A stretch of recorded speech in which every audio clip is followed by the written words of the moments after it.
বর্ষার বান্ধবী সোনিয়ার বিয়ে ঠিক হয়েছিল, আর লাভ ম্যারেজ করার জন্য সোনিয়া খুবই খুশি ছিল। সে বলল, সত্যি রে বর্ষা, আমি ভীষণ খুশি যে আমার লাভ ম্যারেজ করার স্বপ্ন সত্যি হচ্ছে। ভালোবাসার মানুষকে আমি 7 জন্মের জন্য পাবো। কত মানুষ আছে যারা ভালোবাসা পেতে চায়, কিন্তু সবাই তো আর সত্যিকারের ভালোবাসা পায় না। আমার মনে হয় লাভ ম্যারেজ হলো সব থেকে ভালো, কারণ দুজনে দুজনকে চেনে, জানে, একে অপরের সঙ্গে সব কথা শেয়ার করে। আর এইরকম একজন মানুষের সঙ্গে সংসার করা তো খুবই সহজ ব্যাপার, যে আমাকে চেনে, যাকে আমি চিনি। তাই তো আমি চেয়েছিলাম তুইও লাভ ম্যারেজ কর, কিন্তু সেটা তো আর হয়েছে। এখন তোকে অ্যারেঞ্জ ম্যারেজ করতে হবে। সোনিয়া, তুই তো জানিস অমিতকে আমি ভালোবাসতাম, কিন্তু ও আমাকে ছেড়ে বিদেশে গিয়ে একটা মেয়েকে বিয়ে করে ওখানে সেটেল হয়ে গেছে। আমার ভালোবাসা থেকে ভরসা উঠে গেছে। এখন বাবা মা যার সঙ্গে বিয়ে দেবে তাকেই বিয়ে করব। হ্যাঁ, এখন তো না চাইলেও তোকে অ্যারেঞ্জ ম্যারেজই করতে হবে। চল, আমি আসছি, বিয়ের অনেক কিছু জোগাড় করার আছে। শাহিনের সঙ্গে মার্কেটেও যাব।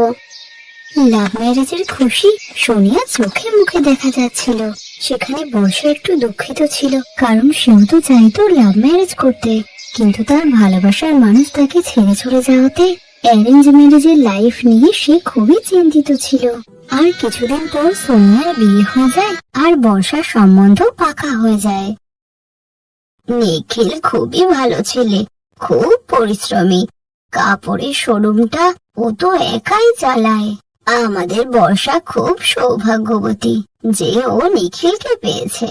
হ্যাঁ, সে তো বুঝলাম, কিন্তু পুরোহিত মশাই বলল আগামী 15 দিনের মধ্যে বিয়ে না দিলে আগামী 2 বছরের মধ্যে কোনো শুভ দিন নেই বিয়ে দেওয়ার, বুঝলে? 15 দিন পরেই বিয়ের কথা শুনে বর্ষা খুবই চিন্তায় পড়ে যায়, কারণ সে তো নিখিলকে ভালো করে চিনতই না, তাদের মধ্যে ভালো করে কথাও হয়নি। সরি রে, আমি তখন তোর ফোনটা ধরতে পারিনি। আসলে কি হয়েছে বলতো, সাহিল আমার জন্য ব্রেকফাস্ট তৈরি করে দিয়েছে, তাই আমাকে বললো আগে এগুলো খাবে, তারপর ফোনে কথা বলবে। এখন বড় ব্রেকফাস্ট বানিয়ে দিলে কোন বউটা চাইবে না বলতো আরাম করে খেতে? তুই ফোন করেছিলি কেন রে? সব ঠিক আছে তো?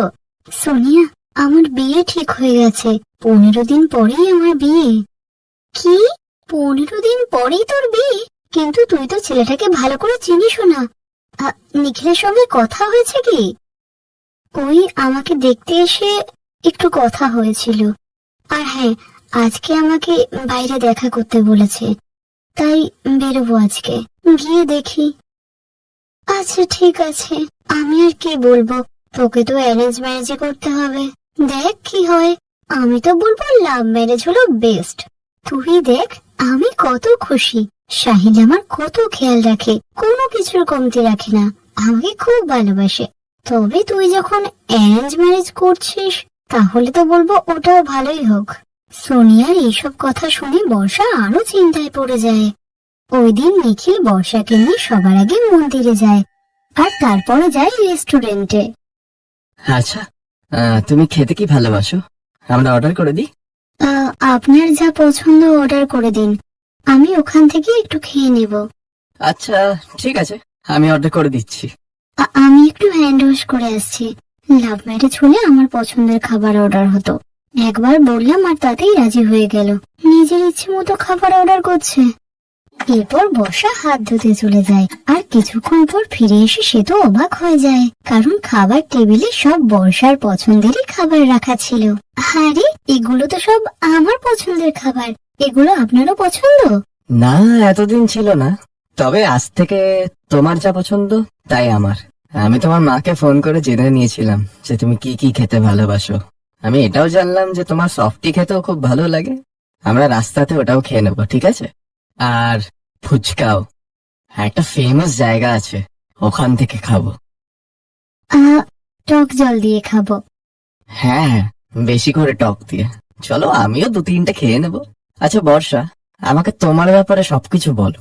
এই তোমার কি কি ভালো লাগে, কি কি ভালো লাগে না। দেখো বর্ষা, আমি চাই সব রকম ভাবে তোমাকে খুশি রাখতে। আমি চাই আমার দিক থেকে যাতে কোনো কমতি না থাকে। তুমি যদি আমার জন্য বেস্ট ওয়াইফ হও, তো আমি কি তোমার জন্য বেস্ট হাজবেন্ড হব না? বর্ষা তো এটা স্বপ্নেও ভাবতে পারেনি যে নিখিল তাকে এতটা ভালোবাসবে। তাই সে টেনশন ফ্রি হয়ে নিখিলের সঙ্গে সেদিন খুব আনন্দ করে। নিখিল কোনো কিছুরই কোনো অভাব রাখেনি, আর বিয়ের শপিংও তারা দুজনে একসঙ্গেই করতে গিয়েছিল।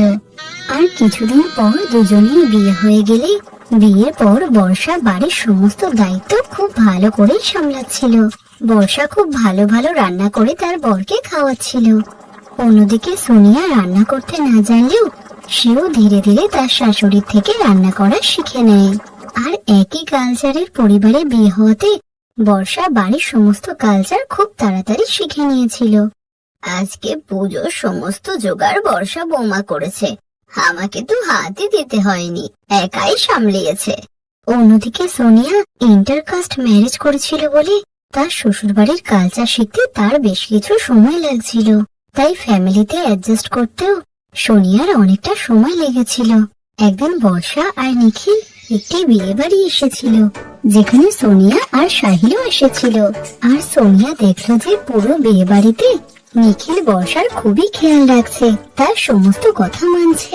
আর এইসব দেখেই সোনিয়া আর বর্ষার এই ভুল ধারণাটা ভেঙে গিয়েছিল যে লাভ ম্যারেজে আমরা ভালোবাসা পাই, অ্যারেঞ্জ ম্যারেজ করলে সেটা নাও হতে পারে। আসলে ম্যারেজ অ্যারেঞ্জ করে হোক কিংবা লাভ, আসল কথা তো পার্টনারকে নিয়ে। ছেলে মেয়ে দুজনের ভাবনা মিলে গেলে সম্পর্ক এমনিতেই সুন্দর হয়ে ওঠে। শুধু দরকার থাকে একে অপরকে ভালোবাসা আর বোঝাপড়া।